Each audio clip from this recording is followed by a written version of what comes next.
Hello everyone and welcome to Educators. आज के इस वीडियो में हम class 10th SSC Maharashtra board के स्टूडेंट्स के लिए बोर्ड एग्जाम के क्वेश्चन पेपर को सॉल्व करेंगे। ये एक्चुअल बोर्ड एग्जाम का क्वेश्चन पेपर है एंड यहाँ पे जो आंसर शीट आप देख रहे हो ना, इसके अंदर ये पूरा पेपर सॉल्व किया गया है डिटेल में। तो हम देखेंगे कि टॉपर्स क्वेश्चन पेपर्स को कैसे सॉल्व करते हैं, उनका प्रेजेंटेशन कैसे होता है एंड आपको भी इस पेपर को कैसे सॉल्व करना है ताकि आप अच्छे मार्क्स स्कोर कर सको। स्टार्ट करेंगे इस वीडियो को। सबसे पहले लाइक करो, शेयर करो वीडियो को और सब्सक्राइब कर देना and let's start without wasting any time. सबसे पहले आपका ये जो क्वेश्चन पेपर का आंसर शीट आपको दिया जाएगा, ये क्वेश्चन पेपर आपको पहले दिया नहीं जाता, पहले आंसर शीट दिया जाता है एंड फिर आपको टाइम दिया जाता है इसमें मार्जिन्स को ड्रॉ करने के लिए एंड फिर आपको 10 मिनट पहले ये यूजुअली दिया जाता है महाराष्ट्र बोर्ड के स्टूडेंट्स के लिए। जिसके बाद आपको क्या करना है वो अभी आपको मैं बता रहा हूँ। सबसे पहले सेंटर नंबर आपको यहाँ पर लिखना है। आपके हॉल टिकट में से आपको ये मिलेगा। हॉल टिकट हो जाए या बोर्ड एग्जाम के रिलेटेड कुछ न्यूज़ अपडेट्स हो जाए, वो सारे चैनल पर आते रहते हैं, तो सब्सक्राइब जरूर करना। सेंटर नंबर यहाँ पे अपन लिखेंगे, फॉर एग्जाम्पल A103। ये एक एग्जाम्पल सीट नंबर मैं यहाँ पे लिख रहा हूँ। आपको आपके आंसर शीट में आपके हॉल टिकट का नंबर लिखना है, फिर आपको आपका सीट नंबर लिखना है। यहाँ पे ये सीट नंबर जो आप लिखोगे आपको केयरफुली लिखना है, ये रिवील नहीं होना चाहिए, ठीक है। तो यहाँ पे सीट नंबर को पूछा गया है। फॉर एग्जाम्पल अगर आपका सीट नंबर है ASGP 1378, यूजुअली इतने लेटर्स नहीं होते सीट नंबर में, बट अगर ऐसा है तो आप लिख सकते हो। अभी आप यहाँ पे देखोगे मैंने सीट नंबर को इधर लिखा है और आप देखोगे कि यहाँ पे आपको बॉक्सेस एक्चुअली दिए गए हैं सीट नंबर लिखने के लिए। यहाँ पे लिखते हो कोई इशू नहीं है, कई बार बच्चे डर जाते हैं यहाँ पे लिख लेते हैं, उस वजह से कोई इशू नहीं है, आप इधर भी लिख सकते हो। तो अभी मैं आपको न्यूमेरिक सीट नंबर दिखाता हूँ जो यूजुअली होता है। यूजुअली आपका सीट नंबर कुछ ऐसा होगा। फॉर एग्जाम्पल यहाँ पे हो सकता है 908734। अब इसके बाद आपको इसी सेम सीट नंबर को यहाँ पे लिखना है कुछ ऐसे, G9,08,734। ये जब आप लिख रहे हो आप ज़्यादा लाइंस यूज़ कर सकते हो बिकॉज नंबर यूजुअली बड़ा होता है, बट पूरे को लिखेगा एंड ये तो आपको आता ही है यार, आप क्लास 10th के स्टूडेंट्स हो, इतना तो आप डेफिनेटली लिख सकते हो। इसके बाद आपको यहाँ पे आपका सिग्नेचर करना है। ये सिग्नेचर आप यूजुअली सुपरवाइज़र आने के बाद कर सकते हो, सुपरवाइज़र को पूछने के बाद, बट अगर आप पहले भी करना चाहो तो कोई इशू नहीं है। यहाँ पे हम एडुकेटर्स का सिग्नेचर करेंगे, ठीक है। नाउ आफ्टर दिस सुपरवाइज़र यहाँ पे अपना सिग्नेचर करेंगे जो होगा कुछ ऐसे, फॉर एग्जांपल, एंड यहाँ पे लगाया जाएगा होलोग्राफ स्टिकर और बारकोड। ये दोनों चीज़ें लगाने के बाद आपको यहाँ पे सब्जेक्ट पेपर ये सारी चीज़ें लिखने हैं। यहाँ पे वी आर सॉल्विंग इंग्लिश का क्वेश्चन पेपर। नाउ जो बच्चों को ये सारी चीज़ें नहीं जाननी है, आपको मैं टाइम स्टैम्प्स दे चुका हूँ वीडियो में, ताकि आप डायरेक्टली पेपर सॉल्विंग से स्टार्ट कर सकें। ये लिखने के बाद आपको पेपर में सिर्फ यहाँ पे कुछ भी नहीं लिखना है एंड आपको यहाँ पे आपके बोर्ड एग्ज़ाम की डेट लिखनी है जिसके रिलेटेड वीडियो चैनल पे है। सो चैनल को सब्सक्राइब करना एंड हॉल टिकट्स और ये सारी जो इंपॉर्टेंट अपडेट्स है इसके बारे में की वीडियोस चैनल पे आती रहती है, हम हर साल ही करते हैं। तो यहाँ पे आपको ये लिखना है। लैंग्वेज ऑफ आंसर ये आपके यहाँ पे रहेगा इंग्लिश। अगर आप मराठी बोर्ड के स्टूडेंट हो तो आपको मराठी लिखना है, अगर आप गुजराती बोर्ड के स्टूडेंट हो तो आपको गुजराती लिखना है, उर्दू बोर्ड के स्टूडेंट हो तो यहाँ पे उर्दू लिखना है लैंग्वेज ऑफ आंसर में। स्कूल नेम में आपको आपके स्कूल का नाम नहीं लिखना है, ये बहुत बड़ी गलती है जो स्कूल के बच्चे करते हैं। आपके स्कूल का नाम नहीं आएगा, यहाँ पे आएगा उस स्कूल का नाम जहाँ पे आप एग्ज़ाम दे रहे हो, which is your examination centre. खैर ये सारे में बहुत सारी अलग अलग पॉइंट्स हैं जो डिस्कस करने लायक है, उसके लिए वीडियो आ जाएगा, सब्सक्राइब कर देना। Let's start with this video. सबसे पहला सवाल हमारे पास आएगा, do as directed. Do as directed mandatory होता है हर साल के क्वेश्चन पेपर में, ग्रामर पहले आता है आपका। यहाँ पे दिखा गया है he was asking to go for the concert, और यहाँ पे उस क्वेश्चन का आंसर भी लिखा गया है। देखिए आप ये प्रेजेंटेशन को, इसमें जो स्टूडेंट ने इस पेपर को लिखा है उन्होंने क्वेश्चन को पूरा लिखा है। ग्रामर में क्वेश्चन लिखना बहुत ज़रूरी है, इसके वजह से आपके मार्क्स भी कम हो सकते हैं। Right the question then they have highlighted the answer as well, they have written it over here as answer to goal. आप देख सकते हो कितना अच्छा प्रेजेंटेशन है पूरे पेपर का। हर जगह पे लाइंस ड्रॉ की गई है पेंसिल से, जहाँ पे मार्जिन्स बनानी है, इससे एक क्लैरिटी दिखाई दे रही है जो स्टूडेंट के माइंड में है। एंड इवन दो स्टूडेंट का जो हैंड राइटिंग है वो काफ़ी ज़्यादा सिंपल है, कर्सिव हैंड राइटिंग का यूज़ नहीं किया गया है, but it is so good, it is so clear to understand. ये पेपर बहुत ईजिली 80 मार्क्स में से 70 मार्क्स तक स्कोर कर सकता है because of the clarity of the presentation. हर एक क्वेश्चन को भी लिखा गया है, अच्छे से टाइम दिया गया है, which is a great thing. आप देख सकते हो यहाँ पे डू एज डायरेक्टेड के क्वेश्चंस हैं, जिसके बाद आपके टेक्सचुअल पैसेजेस स्टार्ट होते हैं। टेक्सचुअल पैसेजेस को लिखते समय आपको ध्यान रखना है कि आप पैसेजेस को अच्छे से पढ़े।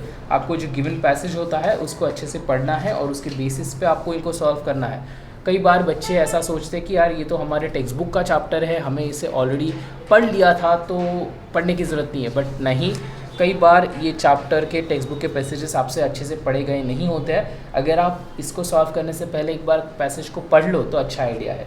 और आपको इसमें एक ज़रूरी टिप देना चाहूँगा, एक्चुअली ये बहुत इंपॉर्टेंट है। कई बार बच्चे क्या करते हैं, डायरेक्ट पैसेज को पढ़ना चालू कर देते हैं।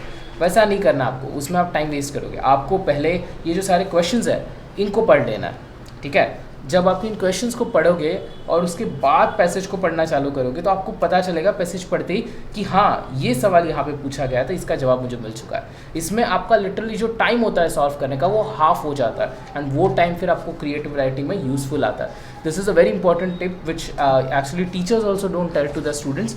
Make sure to do this, read the passage first, पहले पैसेज को पढ़ना, उसके बाद उसको करना। इसका मतलब पहले आपको क्वेश्चंस को पढ़ना है, उसके बाद पैसेज को सॉल्व करना है, ठीक है। तो ये है कुछ डायग्राम्स। अभी आप यहाँ पे देखोगे ये जो डायग्राम ये स्टूडेंट ने बनाया है, ये एग्जैक्ट वैसा बनाया है जैसा क्वेश्चन पेपर में पूछा गया था। ये बहुत ज़रूरी है बिकॉज कई बार ना आपका जो प्रेजेंटेशन होता है, जब टीचर को ये याद रहता है कि यही पैटर्न में बनाया गया, तो टीचर डायरेक्टली आंसर्स को देख पाते हैं एंड डायरेक्टली मार्क्स दे देते हैं। And it is actually compulsory for you to draw exactly the pattern which has been shown in your question paper. ये आपको ध्यान रखना है सॉल्व करने से पहले। इसके बाद आप यहाँ पे देख सकते हो क्वेश्चन आंसर्स। देखिए क्वेश्चन आंसर्स में भी पर्सनल रिस्पॉन्स के क्वेश्चंस नहीं है, तो यहाँ पे देखिए पॉइंट्स में लिखा गया है आंसर्स को कि कैसे we can preserve our historical monuments. आप देख सकते हो 4 पॉइंट्स है, क्लीन पॉइंट्स है, एंड इसीलिए 2 मार्क का अगर ये क्वेश्चन है आपको ईजिली 2 मार्क्स मिल जाएंगे ये क्वेश्चन के आंसर को देखने के बाद। यहाँ पर आप देख सकते हो डायग्राम्स है, कई सारे अपोजिट वर्ड्स है, राइमिंग वर्ड्स है, उसके बाद सिनोनिम्स है, एंटोनिम्स है। ये सारे क्वेश्चंस को अच्छे से सॉल्व किया गया है। अभी अगर आप चाहते हो कि मैं इस क्वेश्चन पेपर के सॉल्यूशंस को क्वेश्चन पेपर के साथ क्वेश्चन बाय क्वेश्चन डिस्कस करूं, तो आपको चैनल को सब्सक्राइब करना है एंड कमेंट करना है इस वीडियो के नीचे फुल सॉल्यूशन। हम आपके लिए एक डेडिकेटेड वीडियो बनाएंगे, एंड ये डोंट वरी सिर्फ इंग्लिश के लिए नहीं होगा, सारे सब्जेक्ट के लिए we are going to do this. आप इस वीडियो में फ़िलहाल के लिए तो इस पूरे क्वेश्चन पेपर को अच्छे से देख लीजिएगा। यहाँ पे अप्रिसिएशन ऑफ अ पोएम है, ये पोएम है where the mind is without fear. आपको कमेंट सेक्शन में बताना है इस पर्टिकुलर पोएम का ऑथर कौन है। जो लोग इस क्वेश्चन का आंसर सही बताएंगे उनको हार्ट मिलेगा चैनल की तरफ से। फिलहाल इधर आंसर है तो मैं छुपा देता हूँ।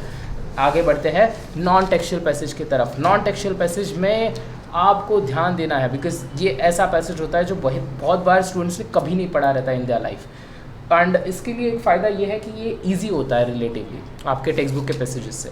सो इसमें स्कोरिंग होता है काफ़ी ज़्यादा because of this not being in your text book. इसके वो फ़ायदे हैं। इसमें भी पर्सनल रिस्पॉन्स आपको पूछाया जाता है, एंड यहाँ पे कुछ फिल इन द ब्लैंक्स के क्वेश्चंस भी है। फिर आता है समरी राइटिंग का पार्ट। अभी यहाँ पर आप देखोगे तो इस स्टूडेंट ने वैसे समरी राइटिंग में काफ़ी बड़ा पैसेज लिख लिया है। ये मैंने उनको बोला था एक्चुअली कि थोड़ा छोटा लिखे, जब हम पढ़ाते हैं तब हम उनको सजेशंस देते हैं कि कैसा आपको लिखना है। यहाँ पे उन्होंने तो भी थोड़ा बड़ा लिखा है, इसीलिए आपके मार्क्स कट हो सकते हैं even though there is a presentation. Summary writing में आप ट्राई कीजिए 3 से 4 लाइन में ही आप ख़त्म कर दें आपके पूरे आंसर को, ठीक है। तो ये इंपॉर्टेंट है। समरी राइटिंग का मतलब ही है ये कि आप छोटा बनाएं। अभी हालांकि ये जो स्टूडेंट है इनकी हैंड राइटिंग भी काफ़ी स्पेशियस है, उस वजह से there is a lot of spacing in between individual lines, but you need to make sure that it is small enough, because summary का मतलब ही है to summarise, to make it short. So you cannot have this big of a summary here. ये मैं आपको बोल रहा हूँ, even this is a very talented student and they are very good in their academics, but still ये mistakes अभी हम भी उनको बताएंगे because they are a part of our offline training programme, जिसमें हम बच्चों को ऑफलाइन भी पढ़ाते हैं। So yeah we are in this profession for all types of students. यहाँ पे है लेटर राइटिंग। लेटर राइटिंग में देखिए 2 ऑप्शन थे, फॉर्मल और इनफॉर्मल। इन्होंने यहाँ पे चुना है फॉर्मल लेटर। मैं कभी भी आपको रिकमेंड करूँगा कि आपको फॉर्मल लेटर ही चुनना है, इनफॉर्मल लेटर की तरफ मत जाइएगा। फॉर्मल लेटर में आपके फॉर्मेट के लिए आपको मार्क्स मिलते हैं, एड्रेस सही से लिखिए, डेट सही से लिखिए, सब्जेक्ट को सही से लिखिएगा, चाहिए तो आप सब्जेक्ट को अंडरलाइन भी कर सकते हो, एंड अपना जो सेंटर का एड्रेस है उसको भी सही से लिखिए। यहाँ पे आप सैल्यूटेशंस को सही से दे दीजिएगा, एंड आपको इसी में 2 मार्क्स मिल सकते हैं आउट ऑफ द टोटल 4 और 5 मार्क्स का वेटेज। फिर उसके बाद आपका यहाँ पे मेन कॉन्टेक्स्ट आता है। इसके बाद इंफॉर्मेशन ट्रांसफ़र का डायग्राम है, ये बहुत ही ज़्यादा स्कोरिंग है। कभी भी आप अगर वर्बल टू नॉन वर्बल करते हो तो वो बहुत ज़्यादा स्कोरिंग होता है information transfer. Non verbal to verbal जो होता है वो उल्टा होता है, वो उल्टा ट्रिकी हो जाता है, बट वो भी आप कर सकते हो, ऐसा कोई दिक्कत का पार्ट होता नहीं है। Non verbal to verbal is optional. यहाँ पे स्पीच राइटिंग किया गया है, एंड उसके बाद है favourite part creative writing. Creative writing का टॉपिक जो होता है स्टूडेंट्स बहुत स्ट्रगल करते हैं, इसके लिए अगर आप चाहते हो तो dedicated long form and short format videos हम आपके लिए बना देंगे। फिलहाल इस पेपर में आपको समझ में आ चुका रहेगा कि किस तरीके से मार्जिन्स को बनाया गया है, इंपॉर्टेंट टॉपिक्स को पेंसिल से हाईलाइट किया गया है, जहाँ पर भी स्पेसिंग की ज़रूरत है वहाँ स्पेसिंग भी बनाई गई है। तो इसी तरीके से आपको आपके पेपर को सॉल्व करना है। आपको अगर कुछ क्वेश्चंस है इसके रिलेटेड तो डेफिनेटली कमेंट सेक्शन में कमेंट कीजिएगा, एंड आपको और कौन से वीडियोस चाहिए बोर्ड एग्जाम की प्रिपरेशन के लिए वो भी कमेंट में बताना। I will see you with another such video for your board exam preparation. Till then, good bye.